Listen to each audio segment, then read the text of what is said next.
San Diego Mayor Todd Gloria is here tonight to answer your questions right in the middle of a very busy week. And we have a lot to cover tonight, from controversial smart street lights, butting neighborhood safety against privacy concerns, and greeting President Joe Biden here in San Diego just 2 days ago. Mayor Gloria, welcome. Thank you for having me. All right, we have to start with what did you and the president talk about when you met with him on Monday? Well, I got to meet him on the tarmac at San Diego International Airport, and it's very brief. You know, it's a welcome to San Diego. Grateful to have you here. But we had a moment. He was very kind. He says to me, "Mr. Mayor, I'm sorry to make you come out to the airport to greet me."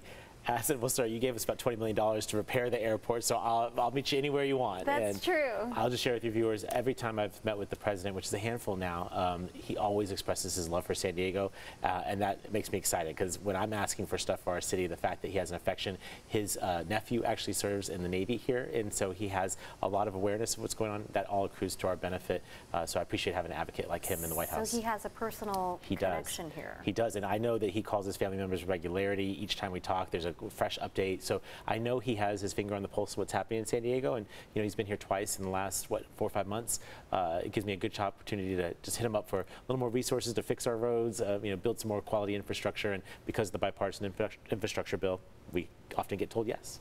We're going to talk about the roads in just a moment. Yes. But first, let's ask about DA Summer Stephan's new proposal for this app to help connect people who are homeless with shelter beds in real time. So this would be used by law enforcement, social services workers, hospital staff, maybe to try and find resources and shelter beds in real time.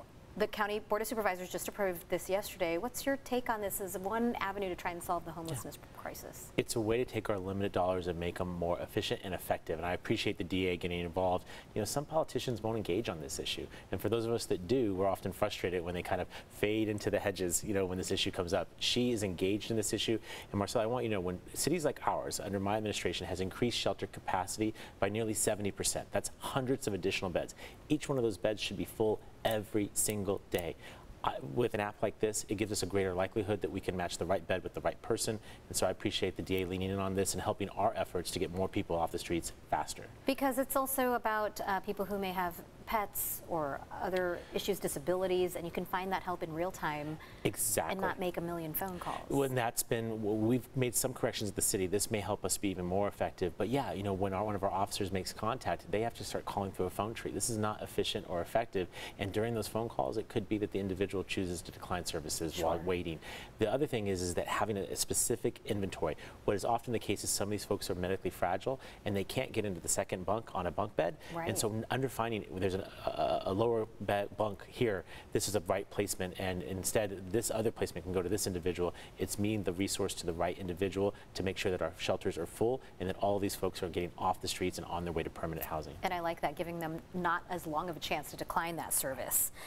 Okay, now let's talk to our roads. The Get It Done app, we've talked about this before. I know the last time you were here, we talked about the influx of calls and reports for the potholes. I have noticed just in the last couple days, driving down the streets around Kearny Mesa, some of those potholes that were fixed, the asphalt seems to be crumbling open again. What's the update on the status? Are you have you been able to catch up with the backlog? Well, no, because the rain won't stop. Right. I mean, that's the problem. And importantly, you can't do pothole filling. And more importantly, you can't do overlay, which is actually fixes the whole road as it's supposed to be fixed when the weather's like this, both when it's raining and when the temperatures are below 50 degrees. So when I watch my weather broadcast here at Channel 8 and I see that they're saying it's less than 50, I know it's a day we can't pave, so it's problematic. But Marcella, I want to say, I don't mind that we have such a large number of requests, because that means San Diegans are reporting what they're seeing, and that helps us get it done. We still have an all hands on deck. We still have folks working overtime nights and weekends to fill potholes.